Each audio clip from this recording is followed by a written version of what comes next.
वाईपांदी समेत काछे जे सभिनी शहरनि ऐं किरथर जबल में मुसलसल 8 कलाकनि ताईं तेज़ बरसात जे वसकारे बाद काछे जूं मुख़्तलिफ़ नयूं वही आयूं।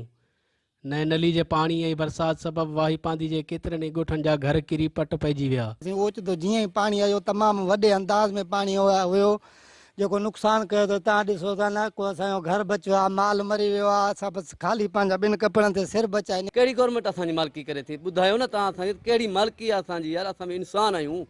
ॾिसो केॾा असां सां हालत आहे घर में। हींअर ताईं असांखे चांहि बि हराम आहे, हक़ीक़त ॻाल्हि थिए राति खां वठी कहिड़ी असां सां हालत आहे। इहे असांखे नज़र में न ॾिसनि यार आवाम सां वाक़ई हालत आहे। इन्हनि जी मालिकी कयूं। असर माल रिज़क सब कुछ लोढ़ो बड मार गया असर का कुछ भी कोनी बचा सक उहो कोनी को जो बचने को कपड़ा वेढ़ू जा करूं सिर्फ अस अपना सखना सिर गया न और बचड़े काढ रुगा के रोड ते मन खड़ो उथई मन बचड़े न सर मन बचे से इहा खबर पे अस घर में पानी गिरी पियो पो अस बियो तो कुछ कोन करे सकियासीं। पंहिंजा ॿारड़ा उहे वठी करे असां मथां जी जगह ते उन्हनि खे विहारियो। घरनि जो नुक़सान बि घणो थियो आहे। उन खां पोइ हारियुनि जो आबाद घरनि जो असांजो नुक़सानु घणो थियो आहे, जंहिंमें करोड़नि रुपयनि जो टमाटनि जो ॿिज आहे उहो बि लुड़ी वियो, जिन में मिर्चनि जो रोंबो रगड़ो रोंबारो बि वियो। ज़रूरत उन ॻाल्हि जी आहे त ज़िले इंतज़ामिया समेत सिंध सरकार खे मुतासिर थियल वाहीपांदी वासियुनि जी जल्द खां जल्द सहायता करणु घुर्जे त जीअं हू वधीक तकलीफ़नि खां बची सघनि। एहसान बिरामणी, सिंध टीवी न्यूज़, वाहीपांदी।